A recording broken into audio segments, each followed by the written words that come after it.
Quand je discute avec mon plombier, mon garagiste ou avec le président d'une entreprise de 5000 salariés, quels sont les problèmes communs? En fait, il y a toujours deux problèmes qui reviennent tout le temps. Le premier, c'est le manque de temps, et le deuxième, c'est les soucis de personnel. Et en réalité, souvent, ces deux problèmes sont un seul et même problème. C'est-à-dire que je perds du temps parce que j'ai des soucis avec mon personnel, je suis envahi, j'en peux plus, il y a toujours quelqu'un qui va mal dans ma boîte, toujours quelqu'un qu'il faut remplacer, toujours quelqu'un qui est en arrêt maladie.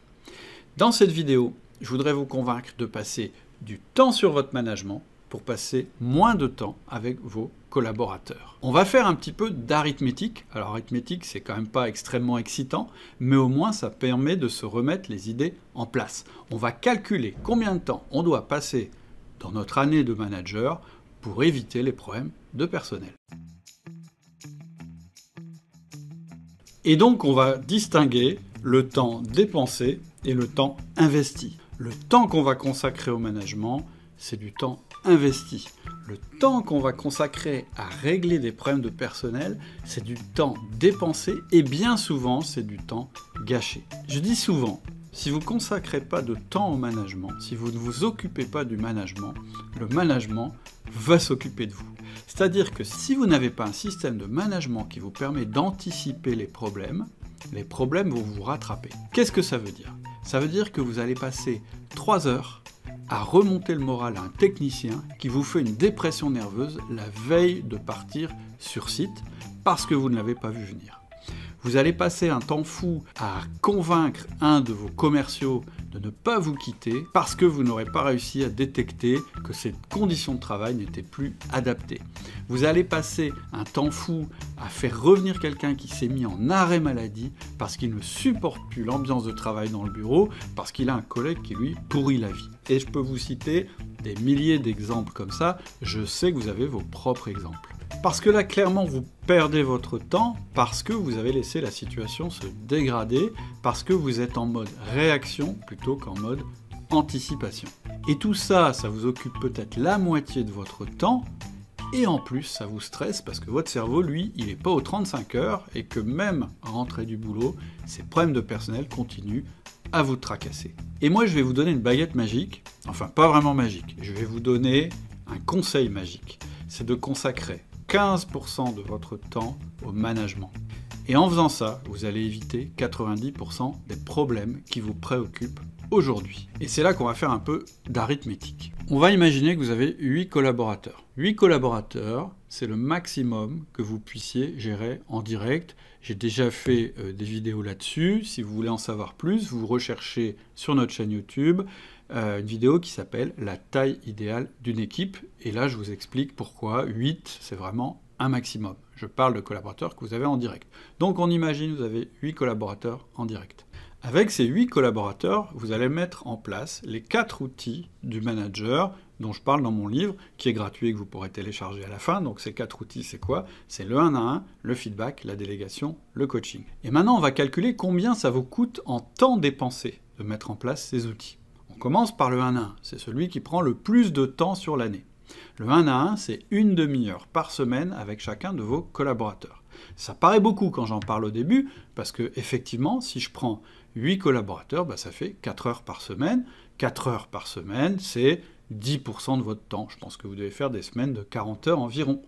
Ensuite, vous allez continuer à faire la réunion d'équipe que vous faites aujourd'hui. Une réunion d'équipe, c'est 1 heure, maxi.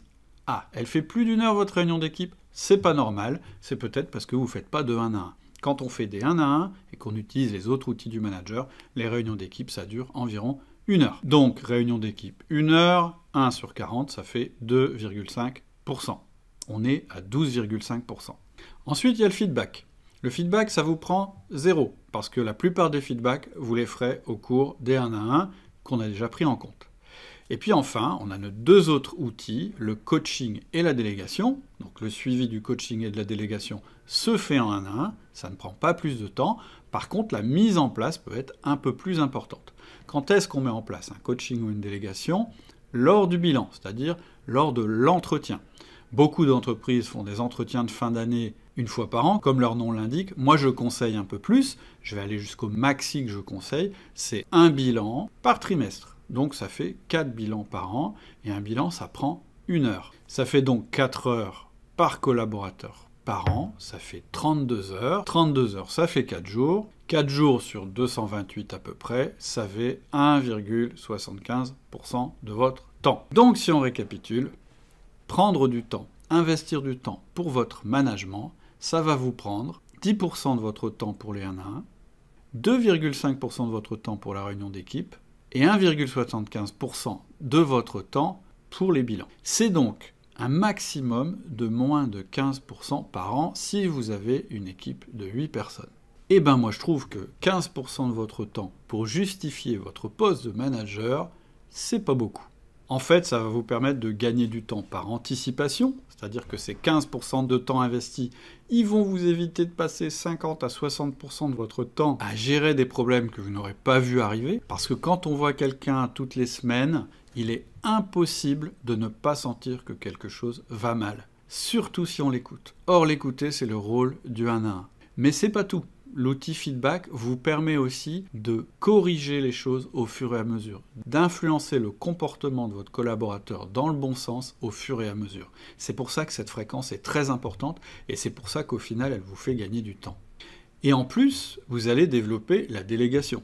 Donc, le temps que vous allez passer, le temps dont j'ai parlé tout à l'heure, c'est 15%, c'est vraiment du temps investi, puisqu'ils vont vous servir à faire moins de choses et à plus déléguer à vos collaborateurs. Donc au final, vous allez récupérer vous aussi du temps. Et il y a 2 clés pour réussir à limiter ce temps à 15%. La première clé, c'est de planifier. La deuxième clé, c'est de compartimenter. Le fait de planifier vos 1 à 1, ça veut dire que chacun sait qu'il aura une demi-heure avec vous régulièrement, toujours le même jour, toujours à la même heure. Vous vous rendez compte que le 1 à 1 prochain ne sera jamais à plus de 5 jours ouvrés du 1 à 1 précédent. C'est aussi d'ailleurs ce qui va faire que vos collaborateurs vont gagner en autonomie, et donc ce sera plus facile de déléguer. Et la deuxième clé, c'est de compartimenter votre temps, c'est-à-dire de bien faire comprendre à vos collaborateurs que quand on est en 1 à 1, c'est le management, et donc ça dure une demi-heure par semaine, pas plus, pas moins, et que quand on est en dehors du 1 à 1, c'est plus le temps du management. Mais en fait, les bénéfices ne s'arrêtent pas là. Moi, quand je lis qu'en France, un cadre passe en moyenne 5h30 par jour à faire ses mails et 40% de son temps à faire du reporting, j'hallucine. Là, on est réellement dans du temps, d'abord pas très intéressant, mais surtout dans du temps dépensé et gâché. En mettant en place ces 15% de temps consacré au management, vous allez aussi gagner du temps là-dessus. Parce que quand on se voit toutes les semaines, on se fait moins de mails. Ça, c'est automatique. Et puis, on a moins aussi besoin de reporting pour se rassurer. Donc l'exercice que vous pouvez faire maintenant, c'est d'imaginer, de vous projeter dans 1 an, après que vous ayez mis en place ces 15% de management, c'est-à-dire après que vous ayez mis en place vos 1 à 1. Vous aurez eu à peu près 45 rendez-vous avec chacun de vos collaborateurs. Vous aurez eu 45 opportunités de les écouter, 45 opportunités de les guider, 45 opportunités de les rendre autonomes et de leur déléguer des choses.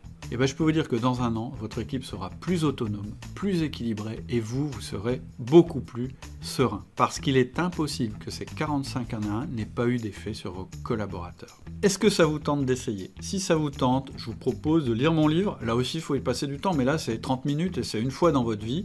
Donc il suffit de cliquer sur le lien qui est juste en dessous. À bientôt.